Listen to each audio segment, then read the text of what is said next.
তো নমস্কার বন্ধুরা। তো জলে থাকে মাছ, মাছে থাকে আঁশ। তোমরা যদি আমার ভিডিও না দেখো খেয়ে যাবে বাস।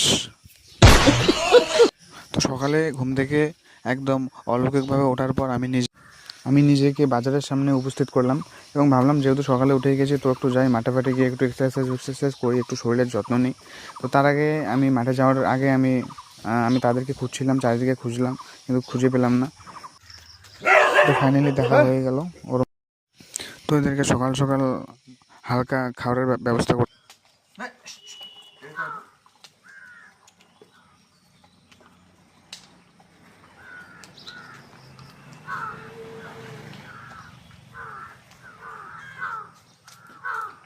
এই মালটার মুখটাকে চিনে রেখো, ঠিক আছে? তোমাদের গ্রামেও থাকতে পারে, দেখতে কিন্তু একদম সাধারণ, কিন্তু মালটা এরকম। মালটাকে তুমি সবাইকে যদি বিস্কুট যদি ভাগ ভাগ করে দাও তবুও এই মালটা সবার ওখানে গিয়ে খাবে, নিজেরটা খাবে না, ঠিক আছে?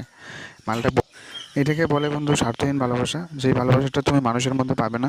তুমি একটা কুকুরকে যদি একদিন যদি ভালোবেসে যদি দুই টুকরো যদি বিস্কুটও খাও না, সে তোমাকে একদম মনে রাখবে, এবং তোমাকে যেখানে আশেপাশে দেখলে তোমার কাছাকাছি এসে লেজ নাড়াবে। তো এটাই হয়তো স্বার্থহীন ভালোবাসা। তারপর আমি মাঠে এসে 10 কেজি ডাম্বেল নিয়ে শরীর চর্চা করতে শুরু করলাম। তো বন্ধুরা, তোমরা বিশ্বাস করবে না, 10-10 20 কেজি ডাম্বেল দিয়ে আমার দুই হাতে এক্সারসাইজ করার ফলে আমার হাতে এত ব্যথা হয়ে গিয়েছিল যে আমি হাত একদম নাড়াতেই পারছিলাম না। এবং আমার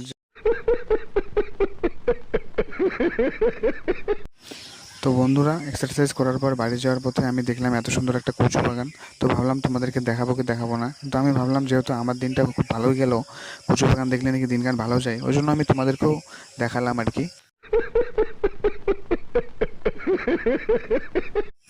তো নমস্কার বন্ধুরা। তো জলে থাকে মাছ, মাছে থাকে আঁশ। তোমরা যদি আমার ভিডিও না দেখো খেয়ে যাবে বাস। তো সকালে ঘুম থেকে একদম অলৌকিকভাবে ওঠার পর আমি নিজেকে বাজারের সামনে উপস্থিত করলাম এবং ভাবলাম যেহেতু সকালে উঠে গেছি তো একটু যাই মাঠে ফাটে গিয়ে একটু এক্সারসাইজ করি, একটু শরীরের যত্ন নিই। তো তার আগে আমি মাঠে যাওয়ার আগে আমি তাদেরকে খুঁজছিলাম, চারিদিকে খুঁজলাম কিন্তু খুঁজে পেলাম না। তো ফাইনালি দেখা হয়ে গেল ওর। তো এদেরকে সকাল সকাল হালকা খাবারের ব্যবস্থা করতে।